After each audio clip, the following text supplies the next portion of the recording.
안녕하세요. 부자 오빠입니다. 어제도 미국 증시가 제정신이 아니었죠. 정말 큰 변동성을 보였는데, 이제는 익숙해질 때도 된 것 같습니다.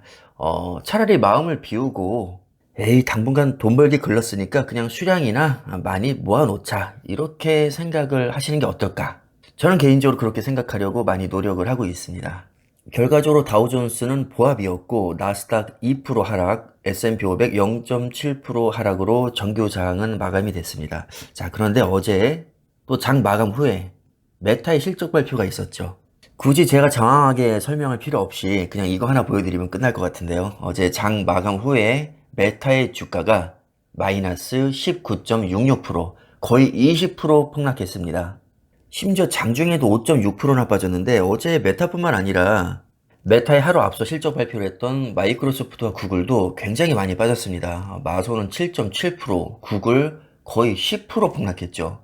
아마존도 4% 하락했는데 마소 같은 경우는 시장 예상치를 상회하는 실적을 냈음에도 불구하고 클라우드 서비스의 성장성이 전망 못하다면서 주가가 오히려 하락했거든요. 근데 아마존은 클라우드 서비스 세계 1위 기업입니다. 그 유명한 AWS, 바로 아마존 웹 서비스를 보유하고 있죠. 그래서 아무래도 이 클라우드 서비스 영향이 아마존에게도 미치지 않았나 생각을 해봅니다.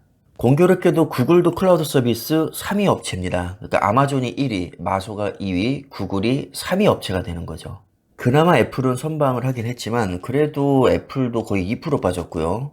그나마 테슬라가 1% 올라주면서 선방을 해줬습니다. 자, 이렇게 우리가 가장 좋아하고 가장 믿고 있는 종목들이 최근 흐름이 좋지가 않습니다. 마소와 구글은 뭐 일시적이라고 저는 보고 있는데 메타는 생각보다 좀 심각하더라고요. 다들 아시다시피 메타는 옛날 페이스북인데 메타버스에 올인하겠다면서 사명을 아예 메타로 바꿔버렸습니다. 메타버스가 물론 미래 유망한 4차 산업혁명의 어떤 핵심적인 분야이긴 하지만 현재 시점에서 보면 그냥 돈 먹는 하나일 뿐입니다. 아직까지는 메타버스로 돈을 벌지 못하고 있죠. 또 잘 된다는 보장도 없습니다. 그래서 뉴스를 보니까 뭐 주주들이 메타버스에 너무 많이 투자하지 마라 이렇게 얘기했다고 하더라고요. 그러니까 주주들도 좀 속이 타는 모양입니다. 저도 솔직히 마소와 구글은 기대를 많이 했었지만 메타는 불안했었거든요. 근데 뚜껑을 까보니까 정말로 너무 안 좋게 나왔습니다. 3분기 순이익이 전년 동기 대비 절반도 안 되고 심지어 4분기에도 역성장이 전망되고 있습니다. 자, 이 정도면 아무리 메타라고 해도 폭락을 피할 수 없었을 겁니다. 특히 메타버스 사업은 내년에 손실이 더 클 거라고 하는데 사실 뭐 구글도 유튜브를 인수하고 나서 몇 년 동안은 좀 심각한 적자에 시달리긴 했습니다. 그런데 지금은 광고 수익으로만 거의 20조 넘는 수익을 올리고 있죠. 정말 어마어마하게 성장을 했는데 이렇게 많이 성장했음에도 불구하고 유튜브는 구글 전체에서 차지하는 비중이 10% 정도 수준밖에 안 됩니다. 만약에 유튜브가 망했어도 구글은 그렇게 치명적인 타격을 입지 않는다는 얘기죠. 자, 그런데 메타버스는 아예 페이스북이 메타버스에 올인하겠다면서 사명을 메타로 바꿔버리기까지 했습니다. 그러니까 메타버스에 정말 진심인 거란 얘기고, 만약에 쪽박이 나면 크게 휘청일 수 있다는 뜻입니다.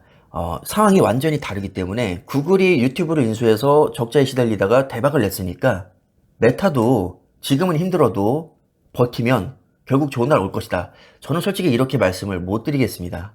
제가 이번 하락장을 겪으면서 많이 느낀 게 뭐냐면, 그래도 개별 종목보다는 이 지수를 추종하는 일종의 ETF가 마음은 더 편하다는 겁니다.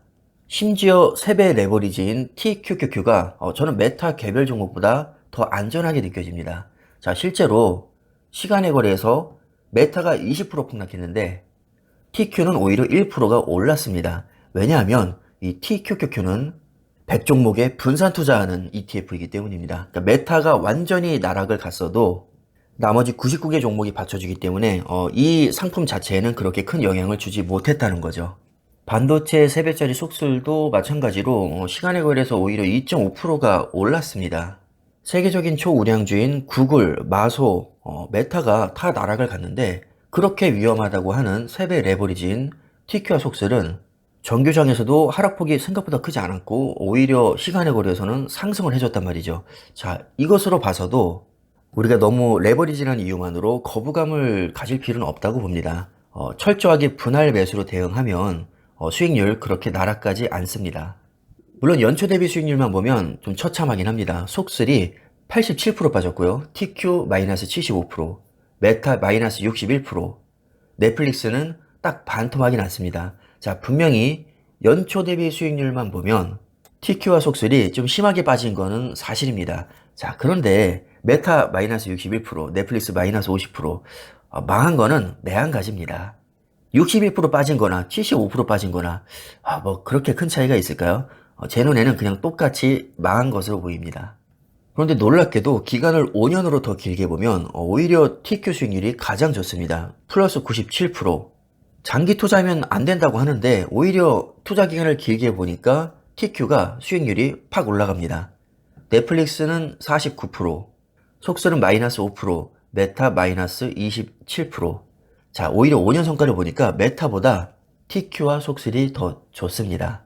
이번엔 아예 10년으로 볼까요? 10년 수익률 넷플릭스 플러스 2618%, 속슬 플러스 2090%, TQ 플러스 1867%, 메타 512%. 모든 종목이 10년으로 길게 보니까 다 수익이 나고 있었는데 특히 속슬과 TQ 거의 2000%에 육박하는 수익률입니다. 전략적으로 잘 운영을 하면 속설과 TQ도 굉장히 매력적인 상품이고 그렇게 위험하다고 생각하지는 않습니다. 저는 개인적으로 이번 하락장을 제 인생을 바꿀 수 있는 절호의 기회라고 생각을 하고 있습니다. 특히 속설과 TQ. 분명히 위험한 종목은 맞지만 잘만 이용한다면 어쩌면 굉장히 고수익을 낼 수 있지 않을까. 정말 저는 희망을 품고 줍줍하고 있습니다. 물론 100% 여유 자금으로만 분할 매수를 합니다. 아직도 레버리지에 대해서 거부감을 느끼시는 분들이 많다는 것을 제가 느끼는데 한편으로는 다행이라고 생각합니다. 모두가 다 좋다고 하면 사실 매력 없거든요. 남들이 안 좋게 깎아내릴수록 오히려 저는 대박 확률이 더 올라간다고 생각을 하고 있습니다. 왜냐하면 통계적으로 대다수의 개인은 주식으로 돈을 벌지 못하기 때문입니다. 극소수만 큰 돈을 버니까 대다수는 세배 레버리지를 안 좋게 보는 게 맞는 거죠. 종목을 떠나서 여러분들이 어떤 종목에 투자를 하고 계시든지 나 스스로 확신이 있고 남들이 다 떨어져 나가도 나는 끝까지 버틸 자신이 있다면 끝까지 밀어붙이시는 게 가장 후회가 없을 거라고 생각합니다. 다른 걸 다 떠나서 해보고 실패하는 게 쫄아서 그냥 아무것도 안 하는 것보다는 낫다고 생각합니다. 자, 그럼 영상은 이쯤에서 마무리하겠고요. 오늘 하루도 성토하시기를 바라겠습니다. 감사합니다.